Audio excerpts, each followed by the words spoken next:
ఇది ప్రజా వేదిక. నమస్తే, నేను స్వప్న, జర్నలిస్ట్. చిల్లర వార్తల యుగంలో నిజమైన జర్నలిజం ఎవరిది? రీల్స్ కోసం రచ్చ, రేటింగ్స్ కోసం రాజకీయం, ప్రజల కోసం ప్రశ్నించే మీడియా ఎక్కడ? ఈరోజు తెలుగు మీడియా పరిస్థితి చూస్తే ఒక ప్రశ్న ప్రతి పౌరుడి మనసులో మొదలవుతుంది. ఇది జర్నలిజమా లేక వ్యాపారమా? న్యూస్ ఛానల్సా లేక రాజకీయ పార్టీ శాఖలేనా? మహా టీవీ, ఎన్టీవీ, టీవీ9, సాక్షి, ఏబిఎన్ లాంటి పెద్ద ఛానల్స్ నుండి చిన్న యూట్యూబ్ రీల్స్ వరకు ఈరోజు వార్త అంటే కొందరు వ్యక్తిగత జీవితాల్లో తొంగి చూడడం, మాటల్ని కట్ చేసి అర్థం మార్చడం, ఒకరిపై ఒకరిని ఉసుగొల్పడం, బ్రేకింగ్ పేరుతో చిల్లర రచ్చ. ఇదేనా జర్నలిజం?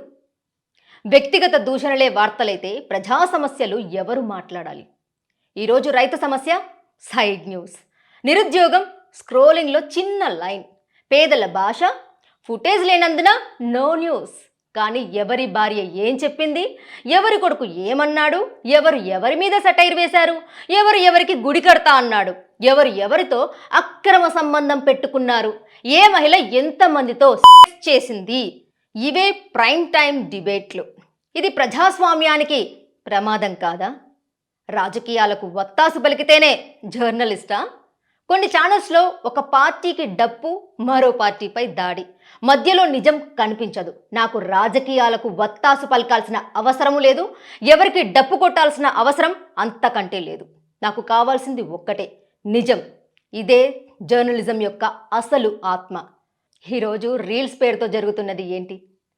అర నిమిషంలో తీర్పులు, సందర్భం లేకుండా క్లిప్పులు, నిందలు, అనుమానాలు, విషం. ఇది జర్నలిజం కాదు, చండాలం. జర్నలిజం అంటే ఒక అంశానికి మెరిట్స్, డిమెరిట్స్, ఒక సమస్యకు కారణాలు, పరిణామాలు, ఒక వార్తకి బ్యాక్గ్రౌండ్, ఫ్యాక్ట్స్. కానీ రీల్స్ జర్నలిజం ఏం చేస్తుంది? మనిషికి కోపాన్ని పెంచుతుంది, ద్వేషాన్ని పెంచుతుంది, నిజాన్ని పూర్తిగా చంపేస్తుంది. నిజమైన జర్నలిజం అంటే ఎవరి పక్షాన నిలవడం కాదు, ఎవరికి వ్యతిరేకంగా కత్తి పట్టడం అంతకు మించి కాదు. ప్రజల పక్షాన నిలబడి ప్రతి విషయాన్ని వివరించడం.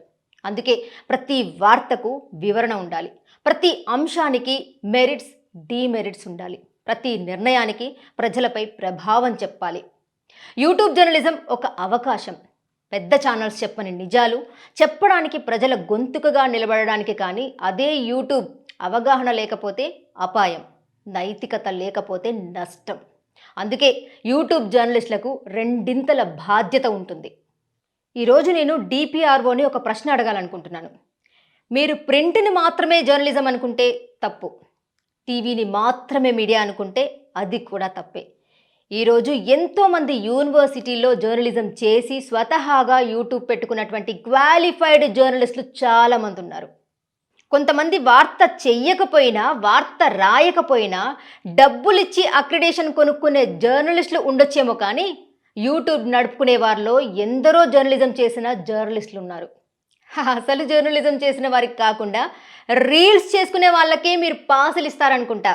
చిల్లర వార్తల కాలంలో వివరణాత్మక జర్నలిజం చేయడం తిరుగుబాటు, డప్పుల మధ్యలో ప్రశ్నించడం నేరంగా మారిన ఈ కాలంలో నిజం మాట్లాడడమే నిజమైన జర్నలిజం. నేను అదే చేస్తాను, ప్రజల కోసం, నిజం కోసం. డిపిఆర్ఓ కార్యాలయాలు విధులు గుర్తుపెట్టుకోవాల్సిన సమయం. అక్రిడేషన్ హక్కా, హోదానా, వ్యాపారమా? ప్రభుత్వ సమాచార వ్యవస్థలో డిపిఆర్ఓ పాత్ర స్పష్టమైంది. ప్రభుత్వం, మీడియా మధ్య సమన్వయం, అందరికీ సమాన అవకాశం, పారదర్శకత. అయితే కొన్ని జిల్లాలలో కనిపిస్తున్న అనుభవాలు ఒక ప్రశ్నను లేవనెత్తుతున్నాయి. అక్రిడేషన్ ప్రక్రియ పూర్తిగా పారదర్శకంగా నడుస్తుందా? ప్రశ్నించిన జర్నలిస్టులపై వ్యక్తిగత వైఖరి చూపించే అవకాశం ఉందా?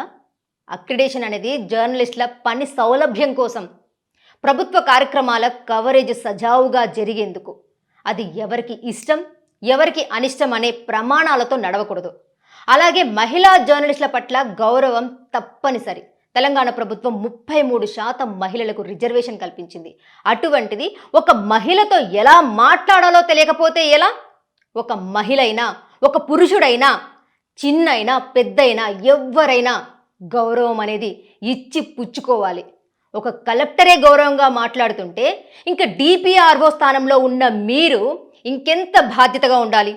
ఇది నైతికత మాత్రమే కాదు, ప్రభుత్వ సేవా విలువ. మొన్ననే ఒక రీల్ కూడా బాగా వైరల్ అయింది. ప్రభుత్వ ఉపాధ్యాయురాలు వ్యక్తిగతంగా ఎన్ని రీల్స్ అయినా చేసుకోవచ్చు, అది ఆమె స్వేచ్ఛ, దాన్ని ఎవ్వరూ కాదనరు. కానీ ఆమె చేసిన తప్పల్లా ప్రజలు కట్టే పన్నులతో ప్రభుత్వ జీతం తీసుకుంటూ ప్రైవేట్ స్కూల్కి ప్రమోషన్ చేయడం, తనని సస్పెండ్ కూడా చేశారు. ఒక నార్మల్ వ్యక్తి రీల్స్ పేరుతో ఎంత రచ్చ చేసుకున్నా పర్వాలేదు, కానీ ఒక ప్రభుత్వ ఉద్యోగి ఎంత బాధ్యతగా వ్యవహరించాలి అనేది గౌతమి చేసిన తప్పు ద్వారా తెలుసుకోవచ్చు. అటువంటిది ఐఎంపీఆర్లో డిపిఆర్ఓగా ఉన్న మీరు ఇంకెంత బాధ్యతగా ఉండాలి అనేది నేను చెప్పాలా సార్? ప్రభుత్వం కొత్త అక్రిడేషన్ ఇవ్వని సమయంలో తాత్కాలిక ఈవెంట్ పాసులు ఇవ్వడానికి స్పష్టమైన మార్గదర్శకాలు ఉన్నాయా? యూట్యూబ్ జర్నలిస్టులు కూడా మీడియానే కదా, సమానంగా చూడాల్సిన బాధ్యత ఎవరిది? అధికార కార్యాలయాల్లో అవమానకర మాటలకు చోటుందంటారా? మీడియా విభజన లేకుండా సమానత్వం, వ్యక్తిగత కక్షలకు నో ఎంట్రీ. అయినా గతంలో డిపిఆర్ఓగా పనిచేసినటువంటి అధికారులు ఎంతటి బాధ్యతగా వ్యవహరించారు? గతంలో ఉన్న డిపిఆర్ఓని ఏ రోజు మేము తప్పు పట్టలేదు, అలా వారు ప్రవర్తించనూ లేదు. మహిళా జర్నలిస్టులపై ప్రత్యేక గౌరవం, నిర్ణయాల్లో రాతపూర్వక ఆన్లైన్ ట్రాకింగ్ ఉండాలి. అప్పుడే అసలు ఎవరు, నకిలీ ఎవరు తెలుస్తుంది. కానీ ప్రభుత్వం ఇది చేస్తుందా? అక్రిడేషన్ పాసుల ప్రక్రియను ఆన్లైన్ టైమ్లైన్తో యూట్యూబ్ జర్నలిస్టులకు ఈవెంట్ బేస్డ్ పాసులు ఇవ్వాలి.